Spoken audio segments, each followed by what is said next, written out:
ایک وہ ہے جو گناہگار ہے، لیکن مسلمان وہ بھی ہے، مسلمان یہ بھی ہے۔ تو اب ان دونوں کے پاس کیا چیز ایسی قیمتی ہے جس پر ڈاکہ پڑنے کا خوف ہے؟ وہ ہے ایمان کی طاقت۔ کیا ہے؟ ایمان۔ اب جو عام ڈاکو ہوتے ہیں ان کا تو ایک الگ معاملہ ہوتا ہے، لیکن شیطان کس چیز کا ڈاکو ہے بھائی؟ شیطان ایمان کا ڈاکو ہے۔ شیطان نے ایمان کو غصب کرنے کی سوچی ہے۔ شیطان یہ چاہتا ہے کہ اس بندے کے پاس اسلام رہے، کہ اس بندے کے یہ بندہ مومن رہے ہی نہیں، مسلمان نہ رہے، شیطان یہ چاہتا ہے۔ اللہ تبارک و تعالیٰ نے قرآن مجید میں ارشاد فرمایا وَدَّ كَثِيرٌ مِّنْ أَهْلِ الْكِتَابِ لَيَرُدُّونَكُم مِّن بَعْدِ إِيمَانِكُمْ كُفَّارًا حَسَدًا مِّنْ عِندِ أَنفُسِهِم مِّن بَعْدِ مَا تَبَيَّنَ لَهُمُ الْحَقُّ فَاعْفُوا وَاصْفَحُوا حَتَّىٰ يَأْتِيَ اللَّهُ بِأَمْرِهِ إِنَّ اللَّهَ عَلَىٰ كُلِّ شَيْءٍ قَدِيرٌ صدق اللہ العظیم وصدق رسول النبی الکریم صلی اللہ علیہ وسلم۔ اب ترجمہ سنیے اس کا۔ ارشاد فرمائے اہل کتاب میں سے بہت سے لوگوں نے اس کے بعد کہ ان پر حق خوب ظاہر ہو چکا ہے، اپنے دلی حسد کی وجہ سے چاہا کہ کاش وہ تمہیں ایمان کے بعد کفر کی طرف پھیر دیں۔ وہ چیز اس چیز کو سمجھ چکے ہیں کہ مسلمان حق پر ہے، ایمان حق ہے، اسلام سچ ہے، اسلام حق ہے۔ وہ اس چیز کو سمجھ چکے ہیں، اس کے باوجود وہ کیا چاہتے ہیں؟ وہ چاہتے ہیں کہ جو ایمان والے اپنے ایمان پر قائم نہ رہیں۔ اللہ اکبر۔ کہتے ہیں کہ ایمان کے بعد ان کفر کی طرف پھیر دیں، تو تم انہیں چھوڑ دو اور ان سے درگزر کرتے رہو یہاں تک کہ اللہ اپنا حکم لائے، بے شک اللہ ہر چیز پر قادر ہے، بے شک اللہ ہر چیز پر قادر ہے۔ یہ واضح میں فرمایا جا رہا ہے کہ ایمان کے ڈاکو بہت سارے ہیں، اور یہ جو کفار ہے یہ چاہتے ہی نہیں ہیں کہ مسلمان لوگ، یعنی وہ آپ کو ایسی ایسی حرکتوں میں، ایسی ایسی چیزوں میں، ایسے ایسے معاملات میں وہ آپ کو ملوث کرنے کی سوچ رہے ہیں، جو کہ ایک طریقے سے دیکھا جائے اس دور میں یا تو فیشن کے نام پر ہو رہا ہے، یا پھر آزادی کے نام پر ہو رہا ہے، یا پھر ہیومینٹی کے نام پر ہو رہا ہے، انسانیت کے نام پر ہو رہا ہے کہ بھائی انسانیت ہے، انسانیت ہے، یعنی نام بہت کچھ دیے جا رہے ہیں، لیکن جو حالات و معاملات چل رہے ہیں بندہ گہرائی میں اتر کر سوچے تو پتہ چلتا ہے کہ اس پوائنٹ کے ذریعے بھی بندہ اسلام سے خارج ہو سکتا ہے۔ اس کو سمجھ ہی نہیں آ رہی۔ کوئی کہتے میرا مذہب تو انسانیت ہے، مذہب انسانیت کہاں سے آ گیا؟ مذہب میں انسانیت ضرور ہے، لیکن صرف یہ انسانیت یہ مذہب نہیں ہے۔ ہمارا مذہب کیا ہے؟ اسلام ہے کہ نہیں؟ بندہ مسلمان ہے، مسلمان تو سوچے۔ صرف سمجھانے کی بات بتا رہا ہوں کہ کس کس گہرے پوائنٹوں میں جا کر بندہ گناہوں کی دلدل الگ چیز ہے، کفر کے دلدل میں گر رہا ہے، کس کس پوائنٹ سے جا کر گر رہا ہے، وہ بندے کو سمجھ ہی نہیں آ رہی۔ وہ بندہ بول رہا ہے یار فیشن چل رہا ہے، کیا چل رہا ہے؟ فیشن چل رہا ہے۔ ہم لائیو ٹک ٹاک چلا رہے ہیں، لائیو ٹک ٹاک میں ہم کچھ بھی بول دیں، کوئی روکنا ٹوکنے والا نہیں، کیوں؟ فیشن چل رہا ہے۔ ہم نے سامنے والے کو ہنسی مذاق آسان ہے جس کو روسٹ کرنا کہتے ہیں، بھائی ہم روسٹ کر رہے ہیں، اس کے بھی پیسے ملنے لگے ہیں آج کل۔ میں سامنے والے کو روسٹ کر رہا ہوں، کیوں بھائی پیسے ملیں گے، اور اس روسٹ کے چکر میں وہ اسلام پر بھی باتیں کرتا ہے، اس کی شخصیت پر بھی بات کرتا ہے، اس کا مذاق بھی اڑاتا ہے۔ تو آپ مجھے بتائیں کہ یہ کس نام پر، روسٹ کے نام پر حملہ کس پر ہوا؟ اسلام پر ہوا نہیں ہوا؟ اس سے ہوشیار رہنے والی باتیں۔ تو کفر تو چاہتے ہی ہے کہ آپ کو اسلام کی طرف لینا نہ دے، حالانکہ کفر جانتا ہے کہ مسلمان اہل حق ہیں اور اسلام سچا ہے، اسلام حق ہے۔ تو ایمان کا ڈاکو کون ہوئے؟ یہ کفر ہوا، کفار ہوئے۔ اس سے بس پہچان ہی ہمیں پہچاننا نہیں آ رہا۔ آگے ارشاد فرمایا اب الحمدللہ رب العالمین، جتنا ہو سکے، جتنا رب کی بارگاہ میں ہو سکے بندہ سجدہ شکر ادا کرے۔ سجدہ شکر کا ایک ہی طریقہ ہوتا ہے، کسی ٹینشن کی بات نہیں ہے۔ اللہ اکبر کی اس کے بعد آپ ڈائریکٹ سجدے میں جا سکتے ہیں، ڈائریکٹ سجدے میں جائیں اور اللہ کی بارگاہ میں سجدہ شکر ادا کریں، سبحان ربی الاعلیٰ پڑھیں۔ اب سجدہ شکر آپ دعا نہیں کر سکتے ہیں، اور جو آپ عرض کرنا چاہیں کر سکتے ہیں کہ مولا تو نے اگرچہ میرے پاس ظاہر تو کچھ نہ بھی ہو، لیکن مولا تو نے مجھے جو ایمان دیا ہے یہ میرے پاس کروڑوں روپے، اربوں روپے سے زیادہ کی میں ملکیت مالک ہوں میں۔ اگر میرے پاس کروڑوں اربوں روپے ایک طرف رکھ دیے جائیں اور ایک طرف ایمان رکھ دیا جائے تو میں ایمان کو لوں گا۔ مولا تو نے مجھے ایسے ہی دے دیا۔ وہ الگ بات ہے کہ جب بندہ اپنی ذات پر غور فکر کرنا شروع کرے تو لاکھوں روپے کا ایک گردہ، کروڑوں روپے کا ایک گردہ، لاکھوں اربوں روپے کے اپنے پورے جسم کے پارٹس لگے گھوم رہے اندر ہم، ایک ویڈیو میرے سامنے نظر کے سامنے سے گزری، اس نے ایک آرٹیفیشل ہاتھ بنایا، ہاتھ پتہ نہیں آپ لوگوں نے دیکھی آرٹیفیشل ہاتھ اس نے بنایا، اس ہاتھ میں اس نے اتنی محنت کی، آرٹیفیشل ہاتھ کیسے بنایا؟ اس نے رگیں جو رگ چل رہی ہوتی ہے وہ رکھنے کی کوشش کی، گوشت کے لوتھڑے رکھنے کی کوشش کی، اس کے بعد اس نے نسیں اور نہ جانے کیا کیا کرتے کافی ٹائم بعد جا کر اوپر پھر کھال چڑھائی، تو ایسا لگ رہا ہے ایسے کچھ ہے ہی نہیں اندر۔ یعنی اگر ہم اپنے ہی ہاتھ کو کھول کر دیکھیں تو اندازہ لگ پتہ جائے گا کہ یار یہ ہاتھ کے اندر ہی کیا کیا معاملے چل رہے ہیں۔ اگر ایک ہی رگ کٹ جائے تو بیکار ہو گیا نا ہاتھ سے، تو کتنی رگی جسم میں چل رہی ہے۔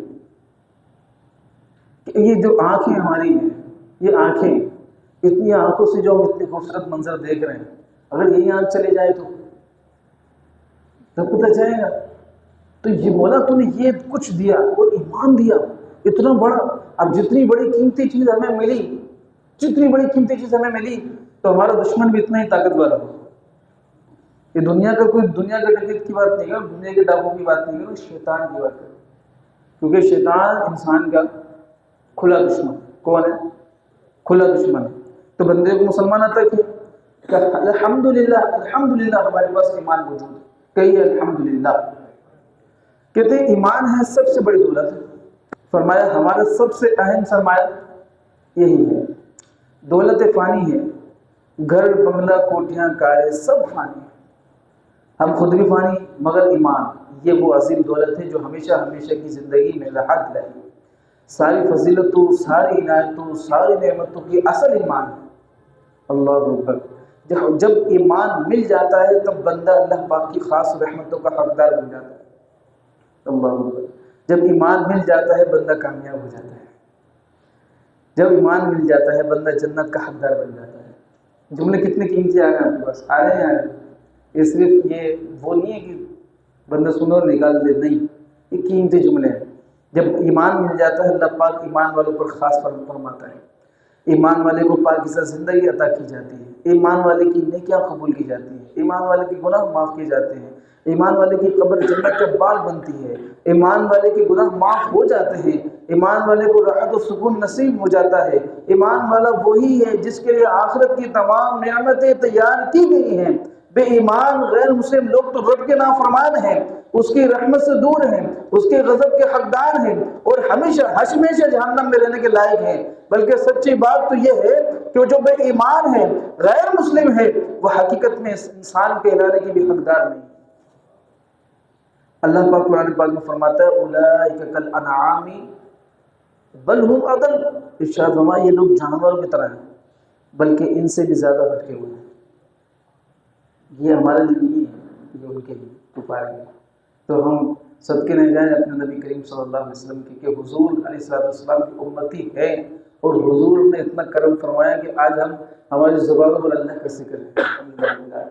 اللہ کا ذکر کیوں ہے؟ کہ اللہ عز و جل ہمارا رب ہے، اور وہ کیا طاقت ہے، وہ کیا چیز ہے، وہ کیا لذت ہے، وہ کیا مزہ ہے، وہ ایمان ہے۔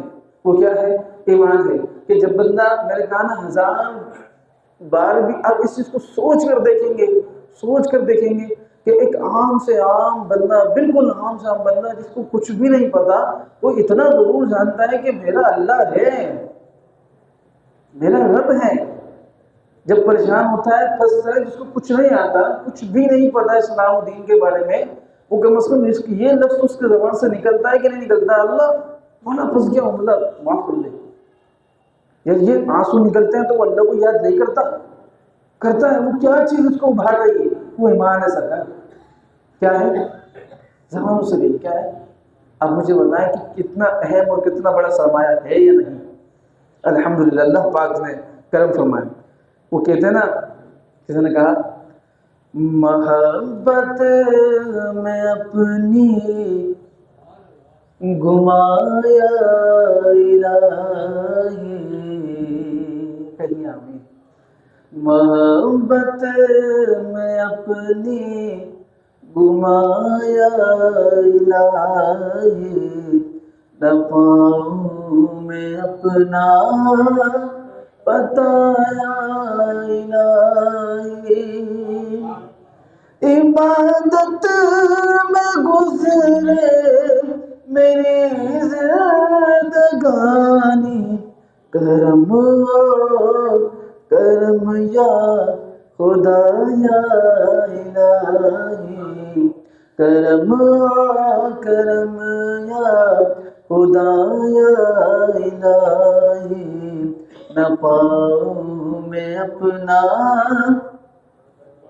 پتہ یا الہی، مسلمان تار تیری عطا سے۔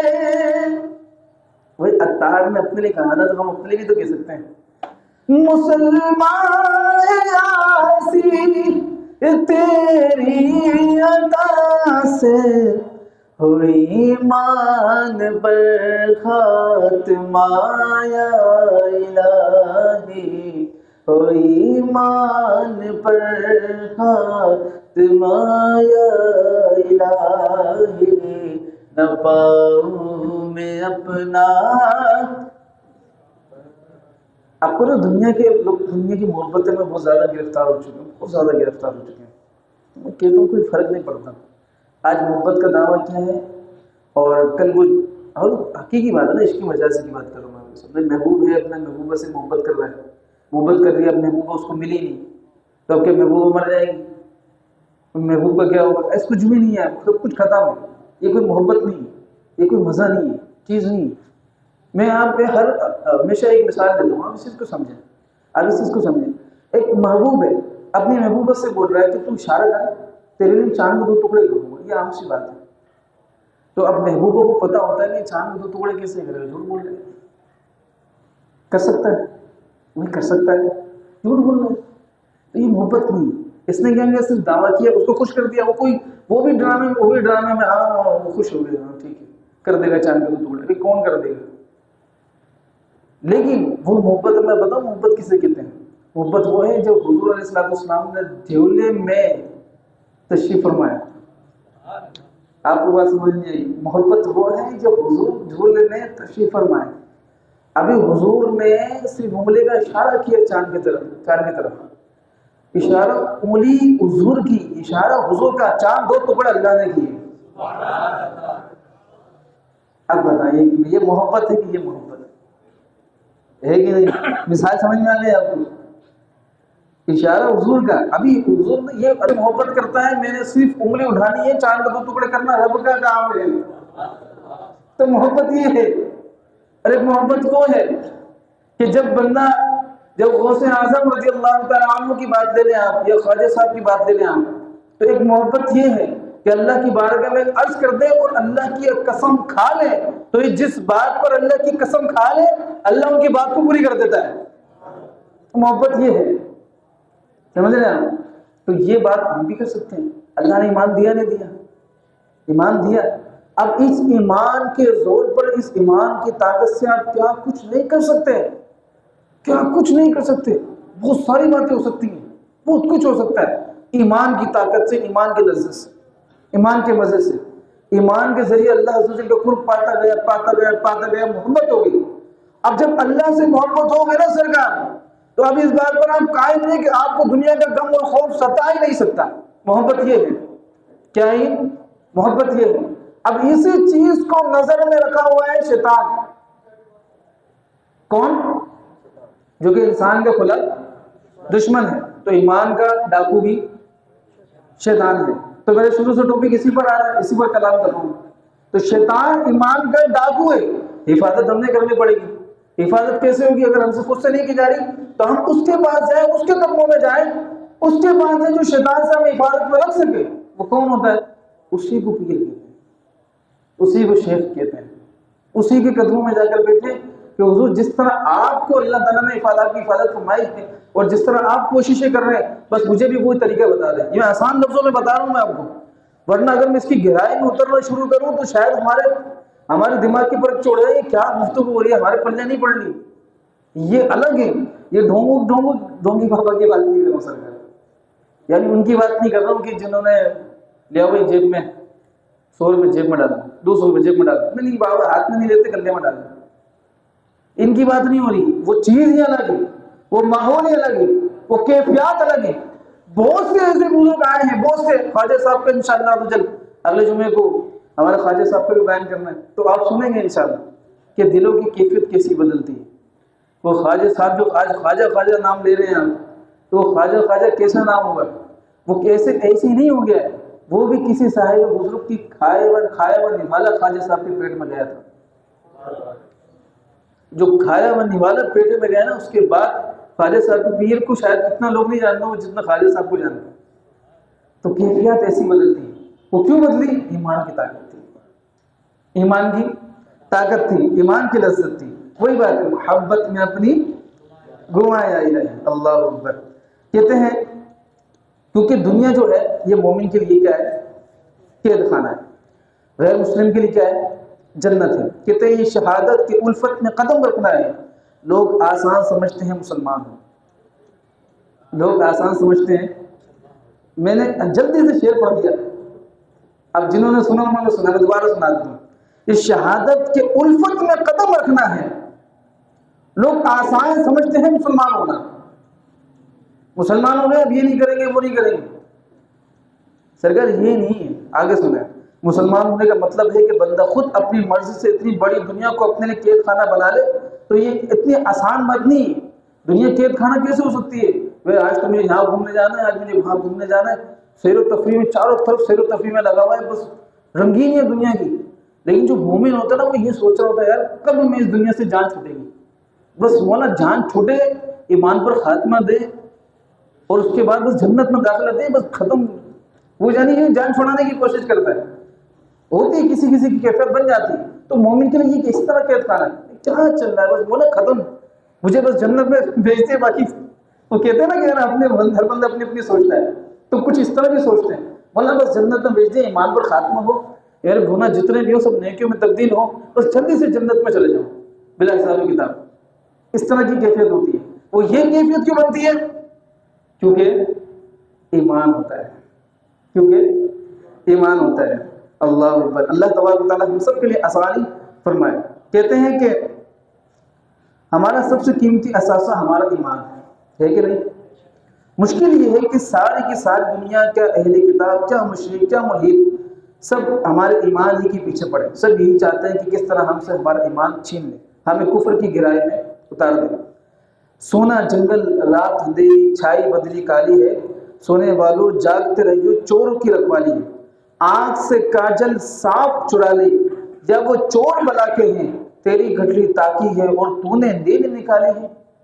یعنی بندہ آرام سے سو رہا ہے، اس کو کوئی خبر نہیں ہے، اور چور آتے ہیں اس کی چیز لے کر غائب ہو جاتے ہیں. تو ایمان کو تو نے اتنے کمزور سمجھا ہے؟ ایمان اتنی قیمتی چیز ہے. بھائی یہ بندہ بول رہا ہے اس کی بات مان لو ٹھیک ہے، وہ بندہ بول رہا ہے اس کی بات مان لو ٹھیک ہے. ہر بندے کی بات مان کے چل رہے. کوئی کہہ رہا بھائی فیشن ہے، بول دو جملہ چاہے تو فیشن ہے، بول دیا اس نے کفر ہو گیا، اس کو نہیں پتہ چل رہا. یا سامنے والے کا مذاق ہے تو مہارت پیسے ملیں گے، اچھا اڑا دیا. وہ مذاق اڑا دیا، مذاق میں اس نے اسلام کے بارے میں باتیں کر دی، میں نے ابھی بتایا. تو یہ کس بارے میں؟ کبھی فیشن کے نام پر چل رہا ہے، کبھی آزادی کے نام پر چل رہا ہے کہ ہم آزاد ہیں. اس نام پر چل رہا ہے. وہ بندہ کر کیا رہا ہے؟ اسلام پر باتیں. اور باتیں مان کس کے رہے ہیں؟ ان کے مان رہے ہیں جو پسند ہی نہیں کرتے، نہ مسلمان کو نہ اسلام کو. اللہ اکبر. آپ دیکھتے ہیں مشرک الگ ہے، آپ دیکھتے ہیں ملحد الگ ہے، دیکھتے ہیں ہندو الگ ہے، یہ فلاں الگ ہے، فلاں الگ ہے. سب الگ الگ ضرور ہے، لیکن ان سب کو ملا کر ایک ملت کفر بنتا ہے، اور ان کے مقابلے میں ایک ملت اسلامیہ بنتی ہے. سمجھ میں آئی ہے؟ یعنی اسلام، ملت اسلامیہ ایک بنتی ہے، سارے کفر ملا کر یہ یکجا ہو جاتے ہیں، ایک پیج پر آ جاتے ہیں. اور کس پر آتے ہیں کہ اسلام کو گرانا ہے، اسلام کو ڈالا ہے. اس وقت بھی ایسا ہوا تھا، آج بھی ایسا ہوتا ہے. یہ ظاہر نہیں ہوتا کہ یہ الگ ہے وہ الگ ہے، یہ سارے ملت کفر ہیں اور ہم مسلمان ملت اسلامیہ ہیں. ہم اپنی ایمان کی حفاظت نہیں، ہم ان کے پیچھے چل پڑے. اللہ تعالیٰ ہم سب کی حفاظت فرمائے. آخری میں بس ہم نے جو ہے وہ ہر دفعہ کی طرح اس دفعہ بھی ایک شرعی مسئلہ بیان کرتے ہیں انشاءاللہ. وہ توجہ سے سنیے گا. کہتے ہیں سجدے میں جاتے اور اٹھتے ہوئے کپڑا سمیٹنا کیا ہے؟ سجدے میں جاتے ہوئے اور اٹھتے ہوئے کپڑا سمیٹنا، بعض وقت بہت سارے بندے تو کچھ زیادہ ہی اوپر لے جاتے ہیں. تو نماز کے طریقہ کار بھی ہمیں آنا چاہیے. ایمان کی لذتیں تب ملتی ہیں جب اس کے طریقے کے مطابق ہم زندگی کو گزاریں. یہ یاد رکھیے گا، اصول ہے. آپ سمجھیں گے بھائی میرے ایک بندے سے میری ملاقات ہوئی، بندے نے نماز پڑھی، مغرب کا وقت شروع ہو چکا تھا، عصر کا وقت ختم ہو چکا تھا. اذان سے تعلق نہیں ہوتا ہے، وقت سے تعلق ہوتا ہے. کس سے تعلق ہوتا ہے؟ وقت سے تعلق ہوتا ہے. وقت ختم ہو چکا تھا, اذان ابھی ہوئی نہیں تھی. بندہ عصر کی نماز پڑھ کے فارغ ہوا, میں نے کہا حضرت آپ کی عصر کی نماز ہوئی نہیں. وجہ کیوں؟ کیونکہ وقت نکل گیا. اس نے جملہ کہا, اس نے بولا کوئی بات نہیں, اللہ قبول کرنے والا ہے, کوئی بات نہیں, اللہ قبول کرنے والا. یہ نہیں ہو سکتا. قبول کا تو اس کو بھی نہیں پتا جو بالکل بہترین انداز میں نماز پڑھ کے فارغ ہوا ہے. قبول کا وہ بھی دعویٰ نہیں کر سکتا. کر سکتا ہے کوئی؟ وہ تو بیٹھ کے دعویٰ کر رہا ہے قبول کرنے والا اللہ ہے, پڑھ کر بنایا جب وقت نکل گیا. آئیے ایک مسئلہ سنتے ہیں. سجدے میں جاتے اور اٹھتے ہوئے کپڑا سمیٹنا مکروہ تحریمی ہے. وجہ کیا ہے؟ یہ عوام میں پائی جانے والی ایک عام غلطی ہے. عموماً لوگ سجدے میں جاتے اٹھتے وقت شلوار اوپر کو کھینچتے ہیں یا قمیص کا دامن اٹھا لیتے ہیں. ایسا کرنا مکروہ تحریمی ہے, یعنی ناجائز و گناہ ہے. اللہ اکبر. ایسی صورت میں نماز دوبارہ پڑھنا واجب ہے. بخاری شریف میں رسول اکرم صلی اللہ علیہ وسلم نے فرمایا, ہمیں حکم دیا گیا ہے کہ لا نکف ثوبا, ہم کپڑا نہ سمیٹیں. ہاں البتہ رکوع سے اٹھنے کے بعد یا سجدے سے قیام کی طرف آنے کے بعد کپڑا جس سے چپک جائے تو اسے عمل قلیل کے ذریعے چھڑانے میں کوئی حرج نہیں ہے. یعنی آسان سی بات ہے, اگر کپڑا زیادہ چپک گیا تو اس انداز میں کہ پتہ نہ چلے کہ کر کیا رہا ہے. صحیح ہے, اس طرح کپڑا چھڑا رہا ہے. پھر اس طرح نہیں لگ جائے گی یار, ایسا لگ رہا ہے بندہ نماز بھی نہیں ہے, بندہ نماز میں اس طرح نہ ہو. تو عمل قلیل عمل کثیر کچھ اور ہوتا ہے. اس کی تفصیل ہے, اگر ہم سیکھیں گے تو ہمیں آئے گا. اللہ تبارک و تعالی ہم سب پر حضور کرم فرمائے. یا فتاح, کیا لفظ ہے؟ یا فتاح. اس کو پڑھنا ہے جو کوئی روزانہ کسی بھی وقت اللہ پاک کا پیارا نام یا فتاح 7 بار پڑھے گا, انشاءاللہ کریم اس کا دل روشن ہو جائے گا. اللہ پاک ہم سب کو عمل کی توفیق عطا فرمائے. صلی اللہ علیہ الحبیب صلی اللہ تعالی علی محمد صلی اللہ تعالی علیہ وسلم.